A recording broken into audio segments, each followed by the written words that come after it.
Thank you. Thank you. Ito si Kate, merong question naman. Hi, Kate. How are you? Sharon, kasi the movie's about marriage. Yes. If you were to give advice to your kids, or if you want to tell them something important about marriage, what would that be? Everything in the movie. That marriage is, family actually is everything. That marriage is a covenant, except that speaking through my own sad experience, and as sincerely as I can say, unfortunately, the world is not perfect. And as much as I liked being married the first time around, I didn't control the mind of my partner or his emotions. So you cannot do that to a partner. So all you can do really is pray and hope, try your best and make a decision. Renew your decision every day to work on it. Kami ni Kiko were easy. We're very easy. That's why we get along and it lasts. Because we're okay. We talk when we need to talk. It's interesting when we discuss because, you know, I don't think he married me because I was quiet. I don't think he married me because, you know, I couldn't keep up with his way of thinking.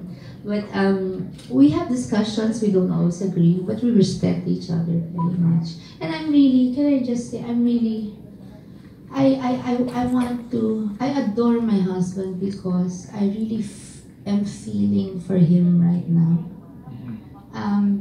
As much as I feel bad for myself, because I don't know why I'm always, I always seem to find myself in the middle of disagreeing factions that I know personally. Like when I was born in 1996, President Ferdinand Marcos had been newly elected, or was going to be elected the same year.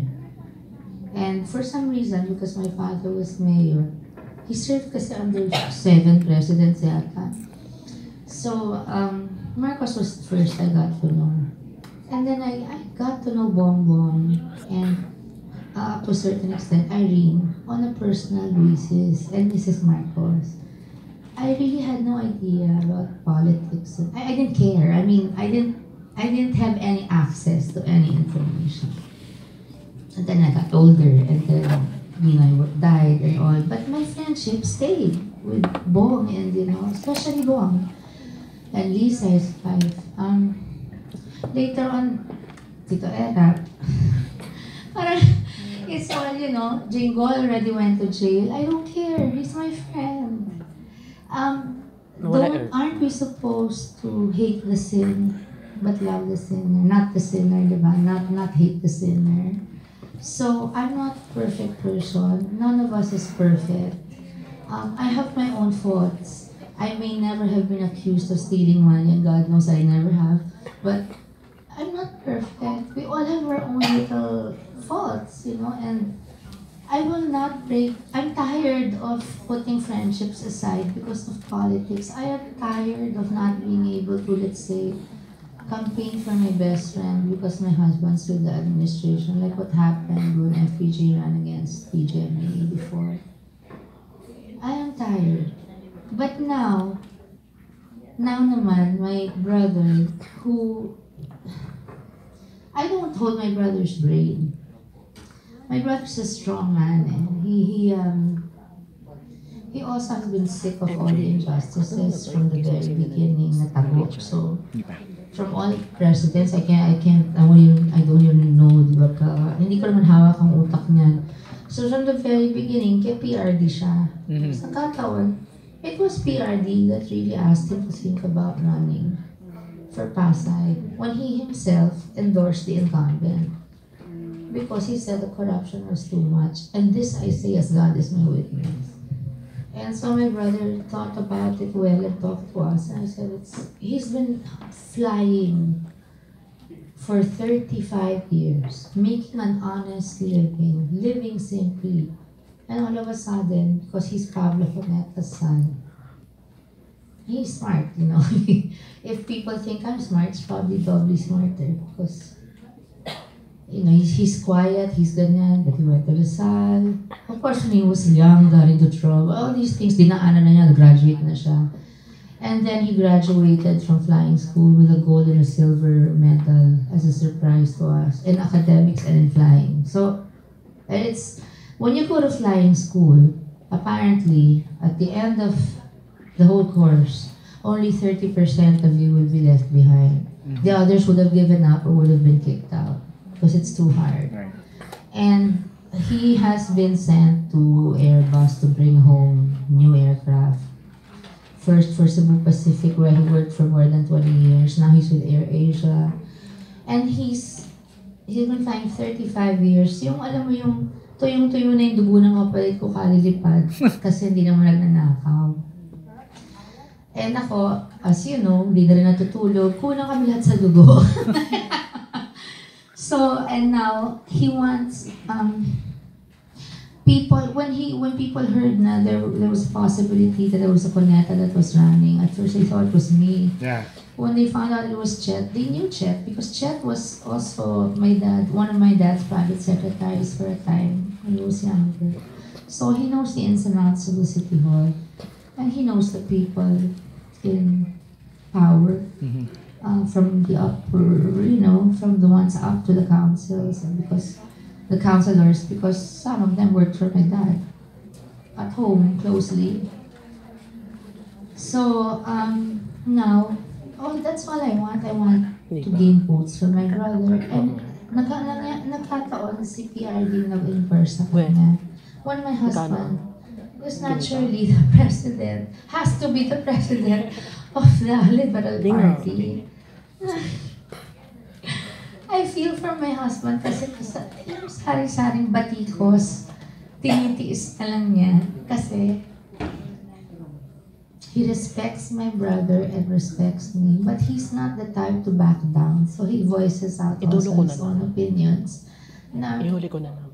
Siyempre, hindi naman palalampasin ng sabihin na natin sinasabihan niya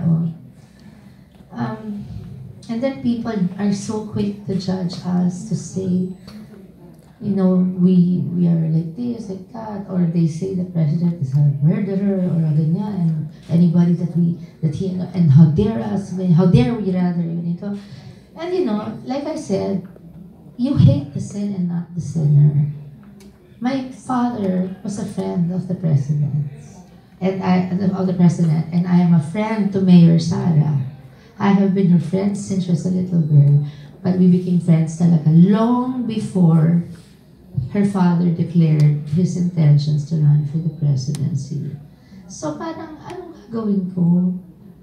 Ang dali-daling humusga ng tao. At sana, igalang din nila kasi marami rin ang mga nag-a-agree sa asawa ko, marami rin nag-a-agree kay PRD.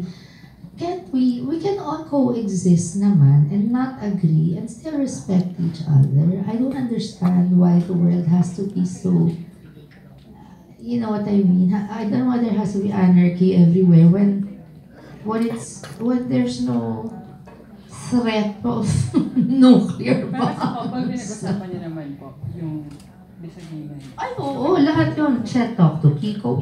We're a family. My brother loves Kiko and vice versa. And kanya-kanyang paniwala yan eh. So, pagka ganun, sana you respect each other. Ako, pagod na akong nasa gitna ako.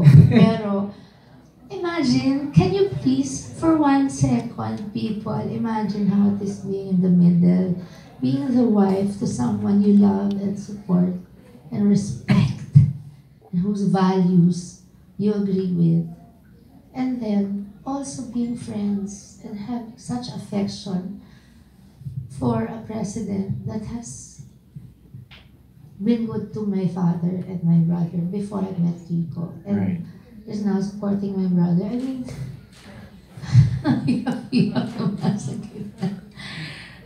pagod na rin ako. Tapos makakarinig ka pa ng batikos na hindi mo na nag-isip na, you know, when it's like that, hindi lang dapat, sana a little empathy lang. Yun lang hinihingi ko. You don't have to agree with me. Hinihingi ko lang naman boto sa kuya ko para sa pagiging mayor. Kasi pag Kawawa naman ng mga tiga-Pasay pag narinig niya yung mga iiyak kay Kuya. Thank you. Wala nga pera si Kuya. Minsan binabayaran pa yung barangay captain nung para hindi mo kapag house to house yung kapatid ko. Di nga namin alam saan kami kukuha kasi I have big utang good utang. I have real estate utang. I'm an investor. So everything I make goes there. You know, I don't know how, we just like Kiko, pag si Kiko tumatakbo ever since, wala naman pera si Kiko eh. Hindi rin naman ako inistorba ni Kiko even for 5 million, 10 million. Parang pag may gusto kong bigay, sige, pero wala akong, kasi tatay siya eh, di ba? So we will rely on good-hearted people and pray, tapos biglang may dadating. And he's been there since 2001, so God must want him there. He's a good person. So, we're good people. I hope you give my brother a chance and I'll help as much as I can. So, if and when he's elected. So, parang ano na namin yun. For my father's name na. Right.